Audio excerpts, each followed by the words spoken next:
अस्सलाम वालेकुम, कैसे हैं आप सब। Welcome back to my channel. ICC awards के बारे में हमने कल ही बात की थी कि तो भाई आज वो खैर अनाउंस नहीं हुए थे, आज ही वो अनाउंस हुए हैं।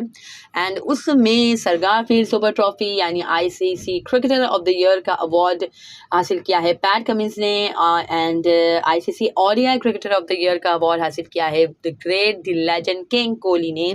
एंड वेल डिजर्व है डेफिनेटली, बहुत ही आउटस्टैंडिंग परफॉर्मेंसेज आई हैं उनकी तरफ से ओडीआई क्रिकेट में specially. And ODI world cup तो खैर बिलोंग ही उनकी तरफ से करता था। ऑस्ट्रेलिया तो जस्ट जीत गया फाइनल, बट जो गेम खेली थी इंडिया ने पूरे through out this world cup and जो माइंड ब्लोइंग परफॉर्मेंसेज थी विराट कोहली की स्पेशली, देन खैर शामी, बुमराह, सिराज, सबकी खैर अच्छी कलेक्टिव एफर्ट थी, कलेक्टिव टीम एफर्ट थी। KL Rahul was mind blowing as well, but वही बात है कि फाइनल में बहुत ज़्यादा खैर उन्होंने बुरी इनिंग खेली है। दैट्स व्हाई है कि बहुत ही ज़्यादा उन्होंने गजन पहुंचाया अपनी टीम को, जो एक टिमिड हो के वो खेल रहे थे स्पेशली इन फाइनल।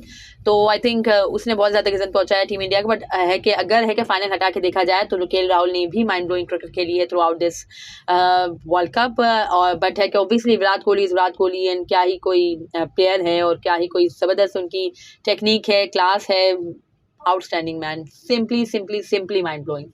तो खैर इसके अलावा जो test cricketer of the year वो उस्मान ख्वाजा साहब को दिया गया है। एंड बहुत सबसे ज़्यादा रन्स खैर उन्होंने इस साल आईसीसी में जो टेस्ट क्रिकेट है उसमें बनाए हैं। So many congratulation to all of them. And जो एम्पायर ऑफ द ईयर का अवार्ड है वो इंग्लैंड के रिचर्ड इलिंगवर्थ को दिया गया है। So many congratulation to him as well.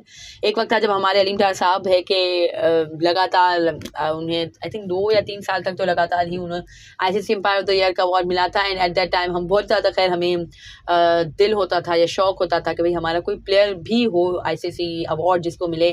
First time ever है कि माशाल्लाह हमारे बाबर रिजवान शाहीन ने हमारा ये ख्वाब पूरा किया था। देन बाबर को भी लास्ट ईयर 2 अवार्ड्स मिले थे, 3 एजाज़ात उनके नाम पे थे माशाल्लाह।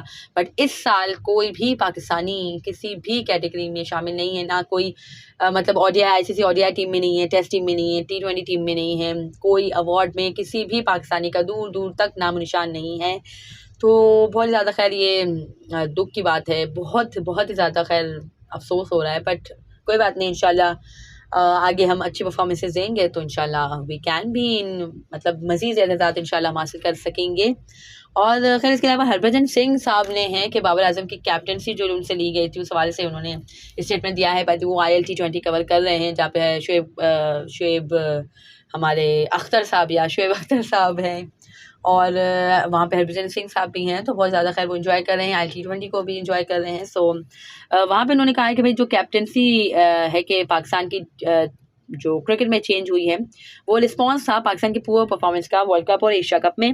देन है कि उन्होंने कहा कि पाकिस्तान और इंडिया में क्रिकेट को बहुत ही ज़्यादा है कि इम्पोर्टेंस दी जाती है एंड क्रिकेट का फेलियर बहुत ही ज़्यादा है कि वर्ल्ड कप में स्पेशली अगर कोई प्लेयर फेल होता है या टीम फेल होती है तो बहुत ही गहरा इम्पैक्ट डालती है प्लेयर के करियर पे। एंड वो एक रिएक्शन था, यानी बाबर आजम को हटाना एक रिएक्शन था जो पुअर परफॉर्मेंस आई थी। बट उन्होंने कहा कि ये जो डिसीजन लिया गया बाबर आजम को हटाने का ये बहुत ही गलत वक्त पे लिया गया। तो खैर हम भी यही समझते हैं गलत वक्त पे लिया गया, यानी आपका T20 वर्ल्ड कप सर पे खड़ा हुआ है एंड आपको ऑस्ट्रेलिया का टफेस्ट टूर करना था, सबसे ज़्यादा टफेस्ट टूर आपका ऑस्ट्रेलिया का होता है। बट चलो वही बात है कि हमारे यहाँ तो कोई थिंक टैंक कुछ भी नहीं है ना, हमारे यहाँ तो बस सब ऐसे ही चलता है।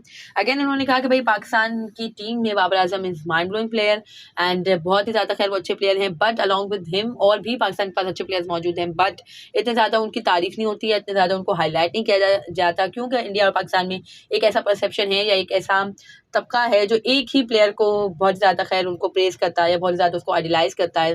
सो या ये चीज़ तो है ही, हमारे पास माशाल्लाह रिजवान है बट इतनी ज़्यादा रिजवान की बात नहीं होती, फ़खर है बट इतनी ज़्यादा उनकी बात नहीं होती। बट अगर पाकिस्तान की बात करें तो अगर कंसिस्टेंसी की बात करें तो भाई बाबर आजम जैसी माशाल्लाह कंसिस्टेंसी किसी के पास भी नहीं है।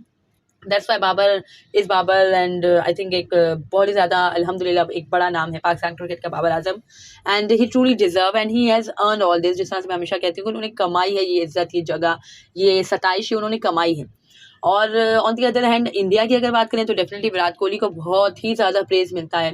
एंड अगेन है कि मैं कहूँगी कि भाई इंडियन टीम में भी माइंड ब्लोइंग प्लेयर्स हैं। रोहित शर्मा है, जायसवाल ने आज माइंड ब्लोइंग परफॉर्मेंस दी है, उस पर भी आएंगे।